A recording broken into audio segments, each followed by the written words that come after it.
And welcome to training for senior scholarship application reviewers.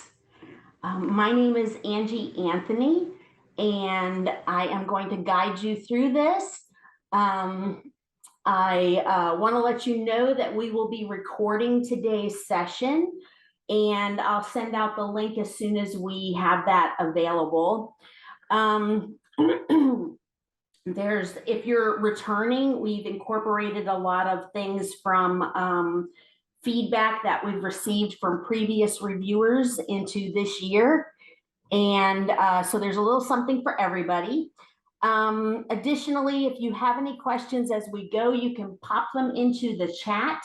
And if I don't see them as we go, which is likely, I will definitely catch them at the end, and we will have time for some Q&A at the end as well.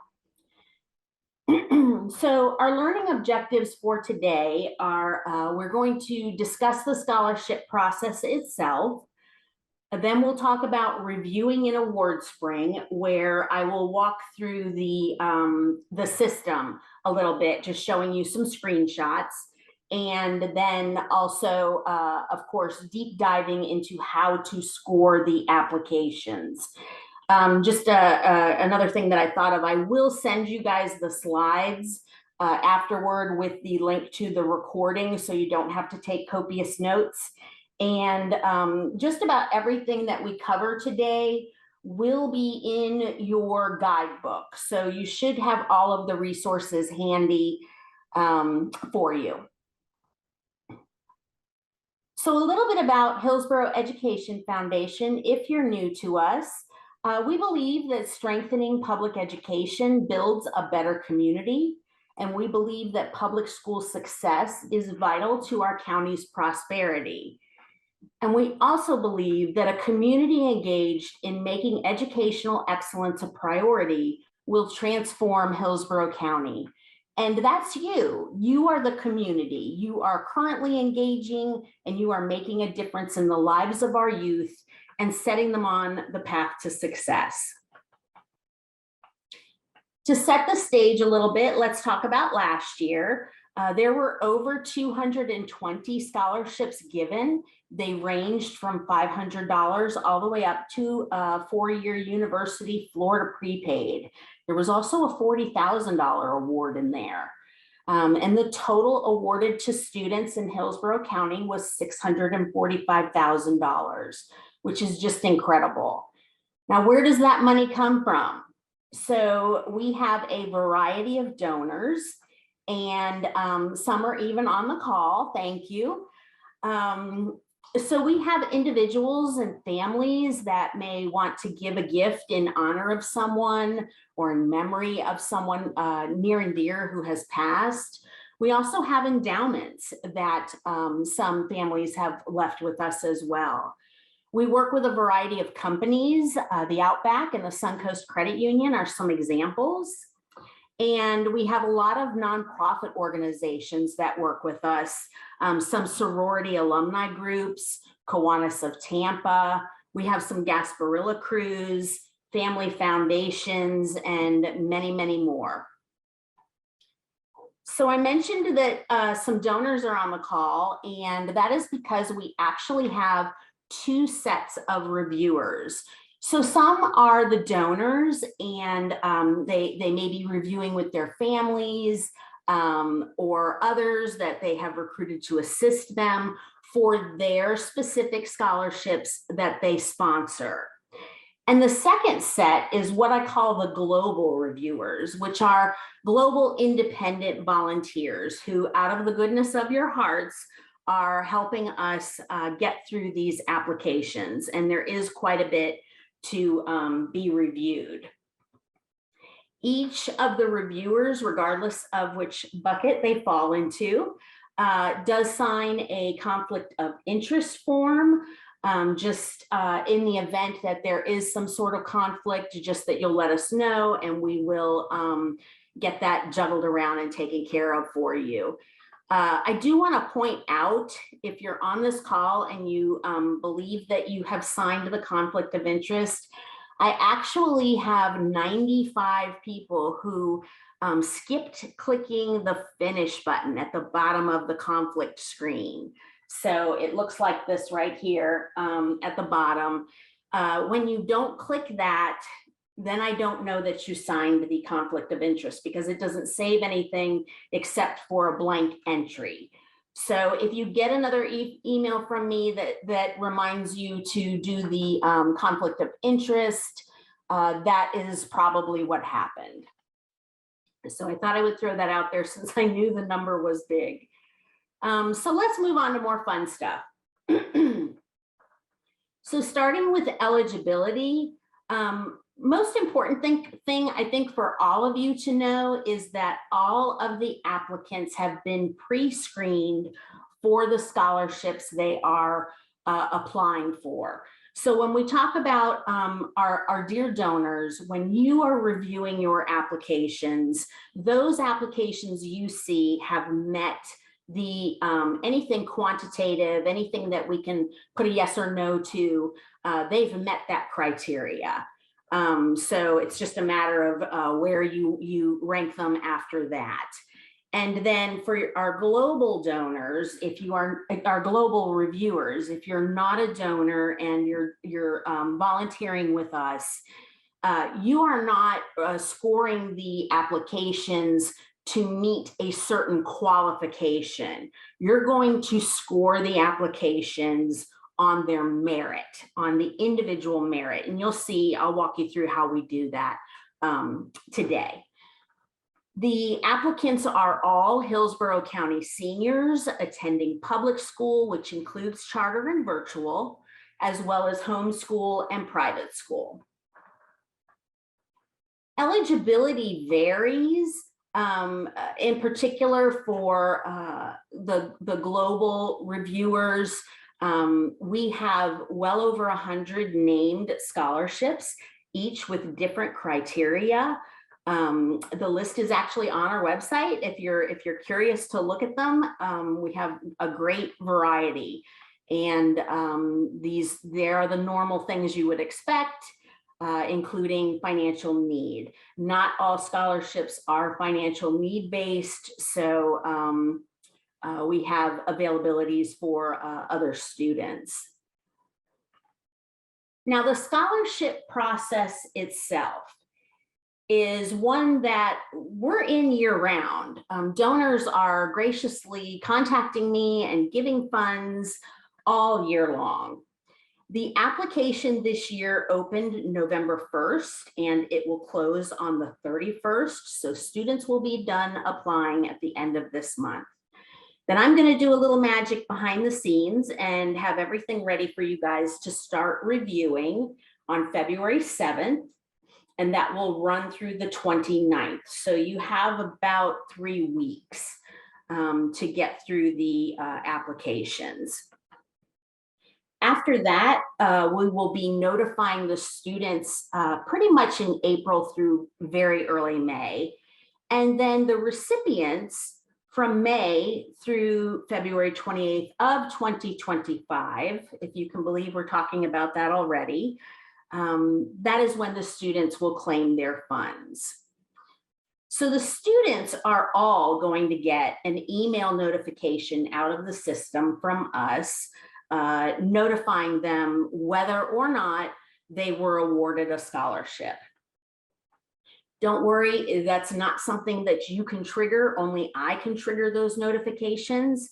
Your screens will be very specific to scoring. The recipients are then sent an award packet in the regular mail where we, we ask them to get an enrollment verification so we can verify they are enrolled in college. We ask them for an information release form because we do a lot of social media, press releases, things that we like to have quotes for, and there's no obligation to the student at all. And then we ask them to write a thank you letter to their donor. The check is then sent directly to the school and can be used for tuition, books, fees, housing, and meal plans. And now we get to the meat of the matter, the reviews. But again, I want to put some things into perspective by talking about last year. So 1,165 students completed applications last year. And we are looking like we're well going to exceed that this coming year. That translated to over 3,400 reviews. Now, why, you're wondering? Well, that would be because each scholarship application is reviewed by a minimum of 3 reviewers. So no one reviewer is making or breaking the score. So the crown that's on your head does not weigh quite so heavily. The weight is shared with others. We accomplished that last year with an army of 286 volunteers. That does include the donor reviewers. And that translated to over 800 hours of dedication to reading through applications. So working in the system, our platform is AwardSpring, and this is the login. This is where you're going to log in. This link is in your guidebook, and you will definitely get reminders from me with the link as well. If you are a first-time reviewer, or if you have provided a different email address this year, the way you're going to get into the system is you have to use the forgot password option. And that is because I had to put you in and assign you as a reviewer role. So in order for you to be a reviewer, the only way you can get in there and do that is if I have added you. And then the system doesn't let me pick your password, so hence you have to use the forgot password. If you used a different email this year, again, the system doesn't let me change your login. So I had to give you a new login. And again, you'll have to use forgot password. Once you log in, you're going to land on your dashboard, and it's going to look like this. And it's a review groups page that shows you the review groups you are assigned to, the number, the percent of completion, and the number of applications you have remaining. Global reviewers, you will not see, typically will not see a scholarship name here. You will see something like global review group. Those of you that are donor reviewers, you will see the scholarship names here, and then the students will be, the qualified students will be showing within that. Again, remember, these have already been screened for meeting the criteria, and global reviewers are assessing content, not qualifying. Here you see the applicant names are not listed. The students are identified by number, and we ask them not to include their names in essays as well, but sometimes they do anyway. So hopefully this does stay somewhat anonymous. We ask that you then, the next step would be to click on one of these student numbers to actually enter into their application. So the application is just going to run lengthwise, and you'll see all of their answers listed, and the scorecard appears on the bottom right. You can minimize this if it gets in your way. This is minimized right here, and you can see the score that you have given them out of the maximum, and then you do want to save. To global reviewers, if you are not a donor reviewer, you will see that some students have more essay questions than others, and that is because they would have qualified for additional scholarships that had more than the base 2 required essays that we ask all students. For all reviewers, you may not see all of the same questions listed per student. You may wonder why. So it would be a good example that I can use is the question, which sports do you currently play on a team? If a student does not play sports, then they didn't answer that question, there's no content for you to review. And so the system kind of tries to save you time and doesn't have you reviewing questions that didn't have an applicable answer. So that would not be showing. All of these categories that are on the scorecard, we are going to go through and discuss how you get the score, but that's coming up next. So I've sent you all the scoring rubric. If you do not have it, just send me a quick email and I will get it to you along with that guidebook. And the scoring rubric looks like this. We're not going to spend a whole lot of time on this slide because I'm going to break it down. This is really just a summary rubric. The details with a much more robust explanation is in the guidebook. And you can see over to the left, we have the categories, which we're going to walk through one by one.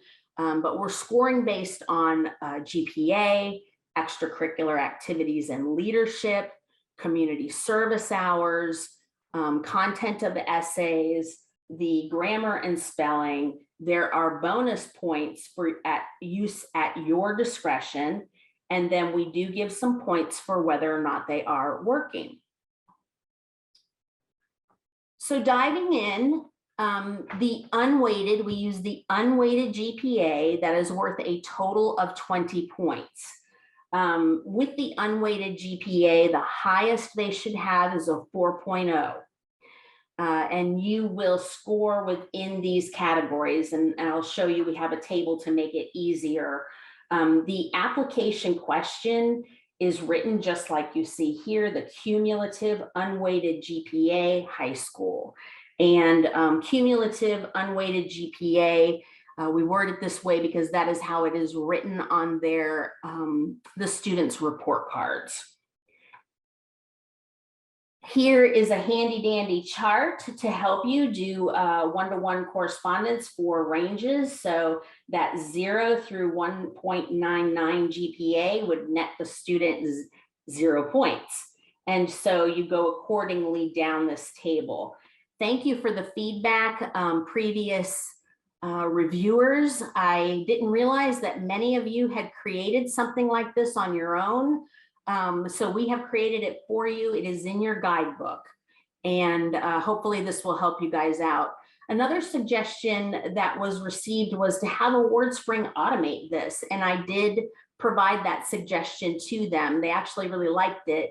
I don't know when we'll see it, but certainly it seems like we should be able to put our scale in and have it do the scoring for numeric fields, but they're not there yet. Soon, let's hope. The next category is extracurricular activities and leadership. And there's a little more to this, and I'll show you the questions that relate to this in a minute. We have added the leadership component this year. And so you can see here in the first box, if they didn't participate in any extracurricular activities and there's no leadership demonstrated, they get 0 points. The next category, 1 to 3 points, is for minimal participation. Then we go to moderate and then significant. The questions you'll be looking for these answers in are here. Which sports do you currently play on a team? So this is a drop-down field where we try to get the discrete information from them. I've tried to include the basics that you would think of so that hopefully there isn't too much left for the next question, which is that if they answered other for team sports, we ask them to provide the details. The third question you're looking for is, have you participated in any of these extracurricular activities? And this is, again, a drop down that allows them to select what they participate in, and they can also select other in order to add other items that are not on the drop down, which then correspond to the next question, where we want them to provide details and spell out the names of the clubs and organizations that they belong to. And then the last question is, we ask them to tell us about any leadership roles they have held, such as being captain of a team or officer of a club, and then to tell us the name of the organization and position. So what are you looking for as you score? Well, you're looking for a range of the extracurricular activities, hoping to see a variety of interest, consistency in their effort and commitment, initiative and indication of specific involvement and results. Looking to see if they have demonstrated leadership responsibility. And sometimes with the extracurriculars and the sports, you may even see some extra clues about it in the essays that maybe they didn't include in the drop downs. So sometimes there's a lot of extrapolation to putting together the score for this. The other thing that's in your guidebook to help you with this section is the Appendix A, and that is, we try to compile extracurricular activities with some information about the clubs and organizations and a website where it is applicable. Most of the websites are the national level, so we don't always have the local level available. If you find something is missing or you're curious about something, shoot me an email. I know this isn't all encompassing, but we will grow this as we go. So your assistance is very much appreciated.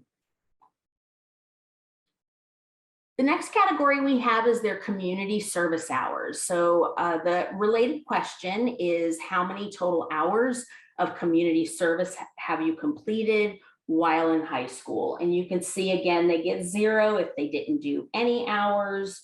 1 to 29 hours is 1 to 3 points. And we cap off at about 90 for 10 points. Of course, this is numeric, so it was easy to make another table for this. And you can see if they have 1 to 9 points, they get, 1 through 9 hours of community service, they would get 1 scorecard point. 10 to 19, they get 2, and so on. Of essays. So this is probably the hardest, but the most rewarding part to evaluate.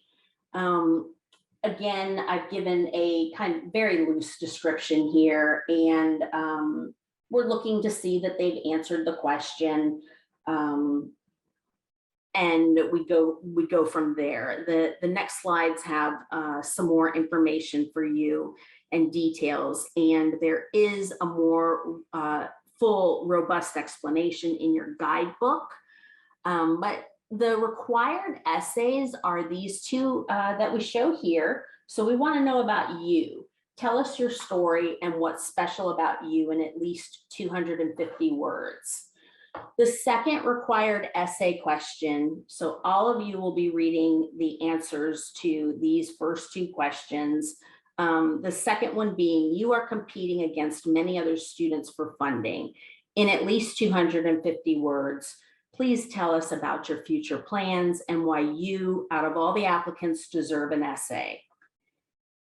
And again, global reviewers, you're going to have applications that may have a different variety of additional questions based on what the student qualified for certain scholarships. So again, the donor may have asked that more essays be included, and you will read those accordingly.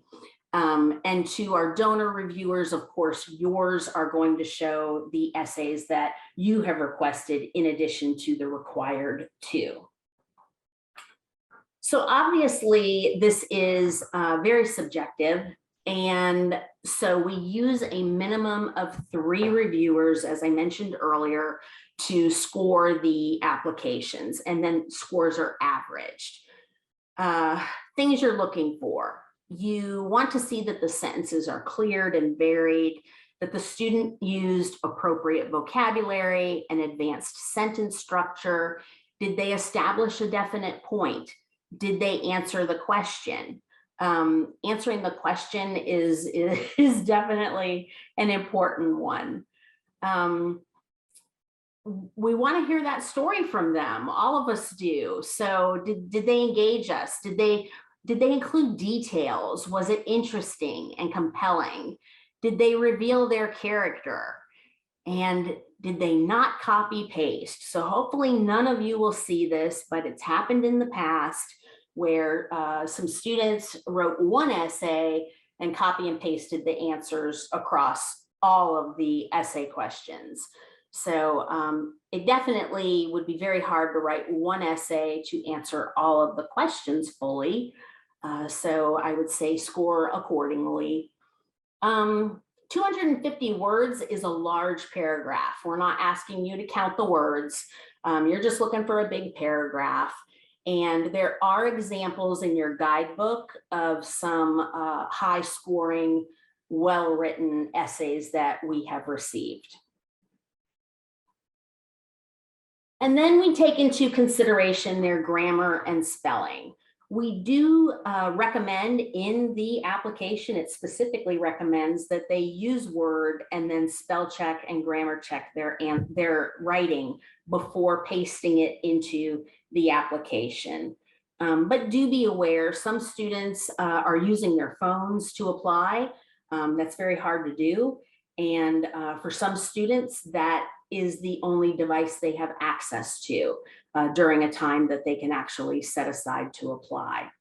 And you can see this is another one with a point system, but you need to be aware of whether or not they are using poor grammar, moderate, how many words are misspelled, how organized the writing is, and we have a corresponding chart again. This one works 1-to-1. 0 gets, if there's no mistakes, they get the full 15 points, and they lose a point as we go down. And I think this is the last category. Nope, it's not the last category actually, but employment hours. We added this year, so this is new. The question is, how many hours do you work weekly? They can get up to 10 points here, and it is based on the number of hours that they're working, all the way up to over 20 hours. And you can see that there is a corresponding chart for the hours. And the next category is the bonus points. So this category is completely up to you. We recognize that there are situations that students are experiencing or enjoying that are extraordinary, and we don't necessarily have a category to give them points for them. Some are under an unbelievable amount of stress, and others are putting forth an unbelievable amount of achievement effort. So we want to be able to enable you to have the ability to give them more points for these things that you see when you are reviewing and evaluating their application. So some examples are pregnancy, homelessness, foster homes, exceptional displays of achievement effort. So we've got students in honors classes, IB programs, they're dual enrolled in college. They're just doing amazing things. Some may be primary caregiver for siblings or family members. We definitely have abuse survivors, and I want to take a moment to pause here to address if you read anything that causes you concern as far as safety. Let me know. I just need the student's ID number, the application ID number, and we will take it from there. We have had that occur in the past, and actually the students weren't experiencing something actively, but we definitely take action. Other considerations, the students may be dealing with incarcerated parents or off the chart community service or employment hours. So, you know, the chart comes to an end, and we picked an average starting point, actually above average starting point. But if there's an exceptional amount of hours here, you may want to use some of the points to reward the student. Now, these are just examples. I cannot begin to anticipate all the things that you may read. There are so many applications and so many students with different circumstances. So this is at your discretion. Use these as you feel is appropriate. And that pretty much is how to review. So some reminders and important dates. Starting with the reminders, just remember that you need to sign the conflict of interest online. This is the link, but I've also sent it out. Remember to click finish at the bottom. If you are a global reviewer, that should say reviewer, not donor, I apologize. Global reviewers, I need to know the number of applications you anticipate being able to complete. So if you haven't provided me with that number, please do so. Remembering that on average, it takes about 15 minutes to read through applications. That's an average. Some will take you longer, some will be shorter. The important dates are the review period. So February 7th is when you can start reviewing online. February 29th is when you need to be finished. But this is not the last you will hear from me. I will be emailing with you. If you have any questions, if you need anything along the way, just reach out. I'm a phone call or an email away. I am happy to help you. And I can't thank you all enough for the difference that you make. Thank you for your time today and for the hours that you are going to put in with actually reviewing the applications. And oh, we got another question here. Will students attending out-of-state schools be able to use scholarships? It depends on the scholarship. So again, the donors drive this, and there are lots of scholarships that don't have a restriction on them, and the student can go anywhere they want. And there are others that donors have requested specific schools, everything from HCC to Georgia Tech, USF, there's lots of distinctions in there. On the whole, the scholarships are unrestricted and the students can go where they want, I would say on the whole, but there are a fair amount that are restricted. You're very welcome, Yanni. And I am going to wrap this up. I think that's it. So thank you. Thank you, everybody. And I look forward to working with you. Have a great day.